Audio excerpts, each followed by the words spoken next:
Taking it back to resources for Christian sexuality, what have you found were some good ones that you could give people?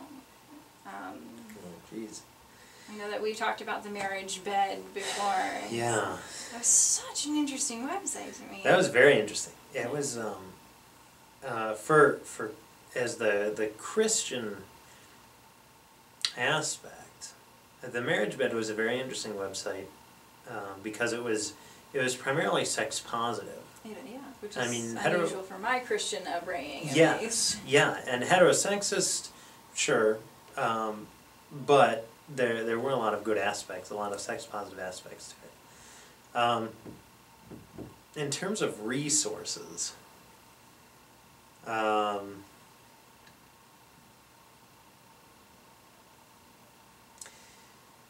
so far, my sex positivity comes from a feminist theological perspective.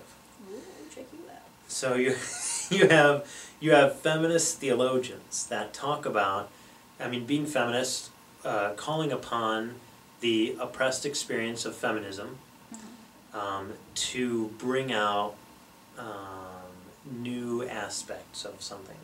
And in theology, it's looking at where women were oppressed and feminist viewpoints being oppressed, and from that we draw helpful things. Okay. For example, theology on masturbation, or pretty much the entire theological anthropology, the way that people are viewed in relation to God, was primarily androcentric, centered on the man. Right. So, he breathed life into Adam, and woman just came out of the rib. Yeah, there's lots of reasons that happens, but the point is, so a lot of Christian aspects of resources. Resources, yes.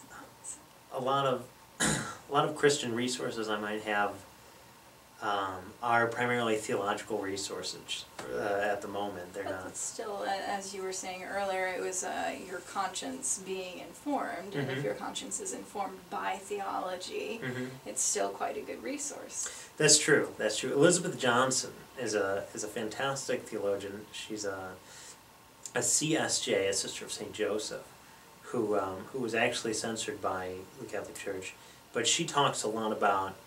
She has a book called She Who Is, or In the Embrace of God, which is... I've heard of the last one, actually. Embrace of God. It's a compilation of various feminist theologians as well. Very good works that talk about, not limited to the feminine aspect of God, but basically theology from different aspects that kind of get people thinking, get people into a groove of like, oh, okay, I'm allowed to look at God differently than, as traditional, all-powerful male being in the heavens. And there's lots of different ways people rationalize about that. But no, Elizabeth Johnson is a very good resource. A very interesting read is Christine Gudorf's Body, Sex, and Pleasure, in which... How do you spell that? Gudorf, G-U-D-O-R-F. Okay.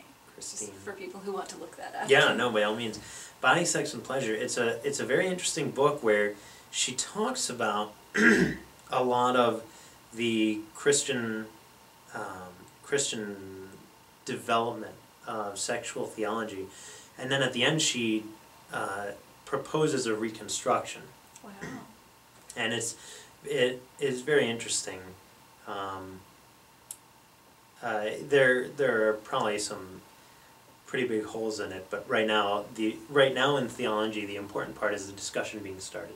Right, because it's been shut down for quite a long time. It has, particularly in the Catholic Church when Humanae Vitae was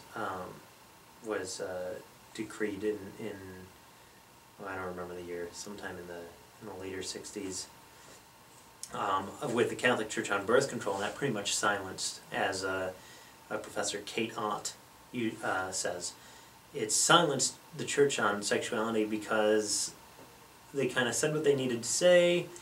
That didn't resonate with the laity. Within the Catholic Church, they talk about three magisteria, the teaching office of the church. And that's the ecclesial, so the bishops and the pope. Okay. And then there's the laity. The pastors and? No, all of the people who are not ordained. Oh.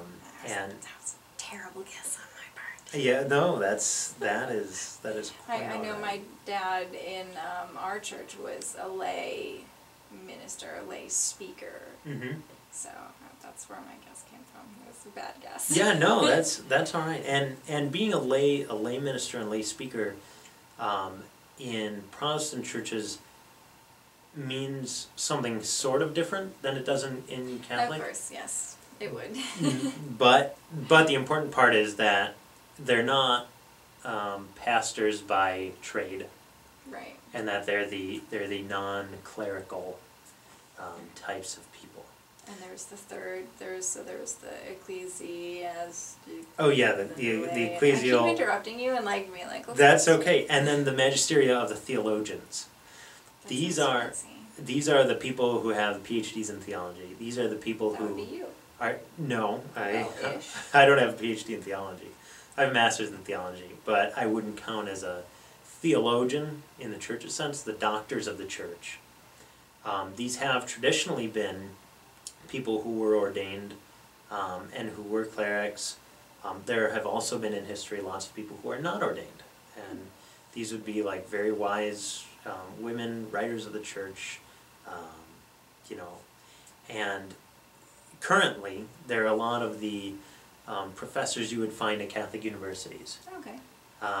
And these theologians are the people who know the historical and traditional dialogue and then bring the rest of the world into that dialogue and say, okay, so this is what the rest of the world has to say, this is what our tradition has to say, let's mix them together and kind of see what gems we can take out. They present those, and then the other two magisteria kind of like have their say about that. It's and of course there's like, you know, people articulate the way that this operation works differently. I'm going on too much about Catholic theology at the moment, but so these are all good things to look into. So you've given us some resources. Yeah. Is there anything else you would like to tell people before I let you get back to the party?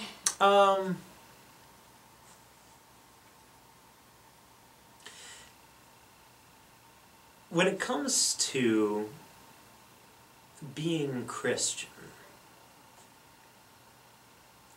and being a sexual being or having different stances on sexuality than your church does or being a Christian does or in my trade, Catholic theology, the important aspect is that following your conscience is the most important part. And educating yourself about your conscience, educating your conscience, is also very important. Keep seeking those answers and trying to find what sits well with you. That's excellent advice.